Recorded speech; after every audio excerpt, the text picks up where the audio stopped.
Hey guys, it's Ryan and Nick from Lean Six here. So one of our favourite things about running is whatever the weather, it's one of the few sports where you can get your trainers and running gear on, head out the door and just go for a run. When it comes to winter, it's usually dark, wet, windy and cold. This means we need to place some thought into what we're going to wear so that we remain safe when we run, stay warm and dry in adverse weather conditions, and most importantly, still enjoy our runs. So in this video, we're going to be covering what running gear you should be wearing when you do your winter runs and our recommendations for the best running gear.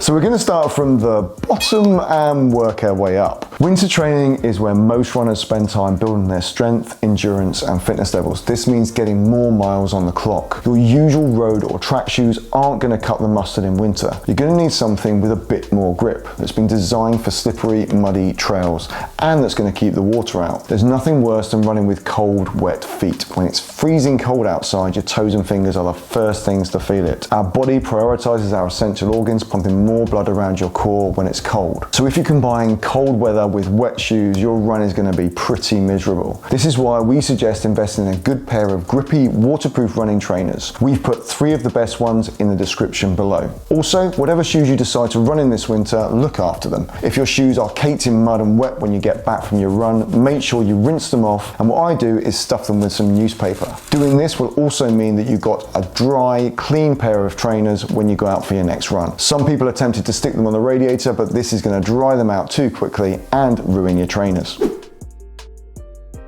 Now, when we're running in winter, the socks we decide to run in is really important. Compression socks will help you to recover quicker post-run and will give you a snugger fit. Compression socks can also really help with easing sore shins too. So if you're like me and sometimes shin splints can flare up, especially when you're putting in the extra miles in winter, compression socks are really what you need to be getting. They'll also help you to avoid blisters, rubs and protect your Achilles when you run, which is commonly injured in runners. When I find a sock that works for me, I make sure that I buy extra pairs. Again, we'll put links in the description for the best winter socks that we recommend.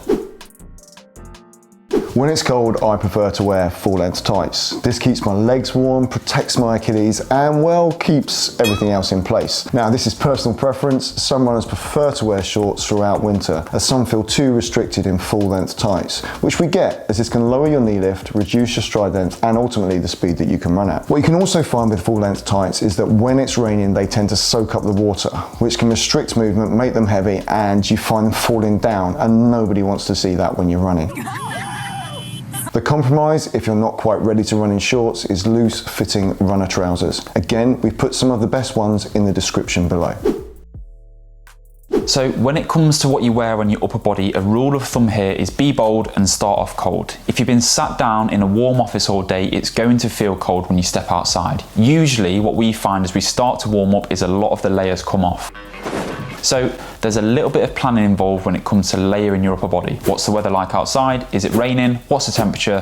What session have you got planned? Will all dictate how many layers you do or don't wear. Now, when I'm running in winter, I find that I like to wear a thermal base layer and a t-shirt or a long sleeve t-shirt over the top. And then if it's raining, I'll put a lightweight waterproof coat on as well. Now, because we train at a track, it's quite easy to take layers off and just drop them at the side of the track. But if you're running around a park or on the road, this is where the planning comes in. You need to think about what you wear in and make sure if you do need to take layers off, you can easily tie them around your waist. Rain and wind chill can make the conditions feel a lot colder too, so it's worth investing in a jacket that's windproof and waterproof.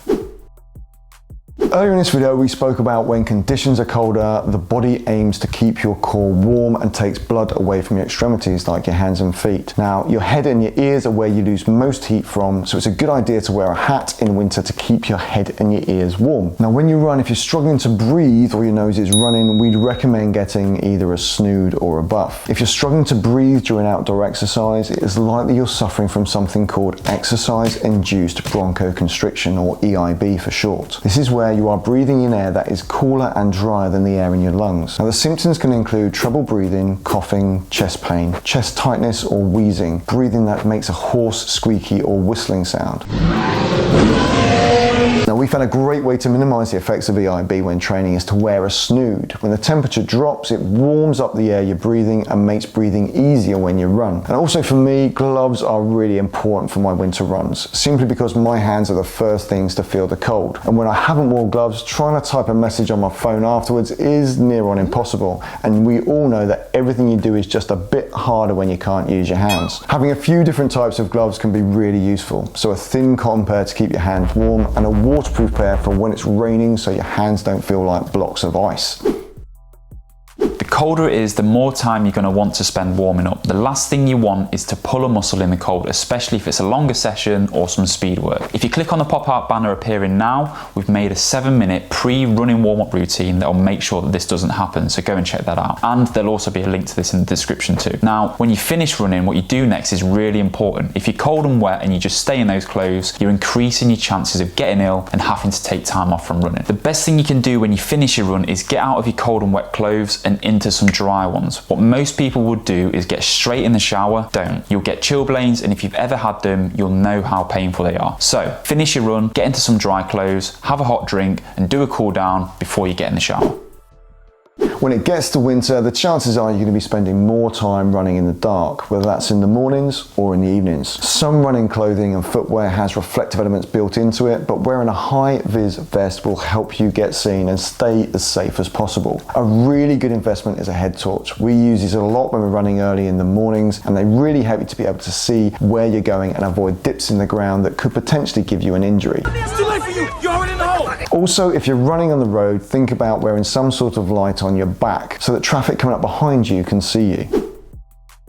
So before you head out for your winter runs, planning is going to be so key for you. Check the conditions ahead of time and wear what's going to be appropriate for the weather. If you're heading out for your run early in the morning or after you finish in the office, pack your running gear the night before so that you're prepared. And just remember what we said at the start, be bold and start cold. It's better to start off a little bit colder and warm up quickly than it is to have too many layers on and get halfway through your run and end up with half your running wardrobe around your waist. So that's it for this video. We hope you enjoyed our ultimate guide to running in cold weather. We hope this video will help you to stay warm, dry, safe, and most importantly, enjoying your runs despite the cold weather. Now, if you found this video useful, please hit the like button and share it with your running friends. Make sure you're subscribed and hit the bell icon so you're first to see our weekly running content. If there's anything you'd like us to cover in upcoming videos, let us know in the comments below. We love giving stuff away for free, so we've got a free 7-day video series which goes through how you can get faster run times and prevent injury. The link is in the description below. We've also got a free running challenge where we coach you for 7 days on how to run faster.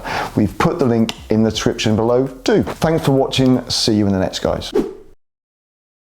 Carrying those extra layers can impact your running performance. That's my intonation.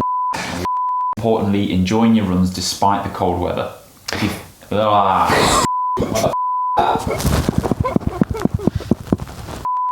We've put 3 of the best winter running shoes that we recommend in the description below.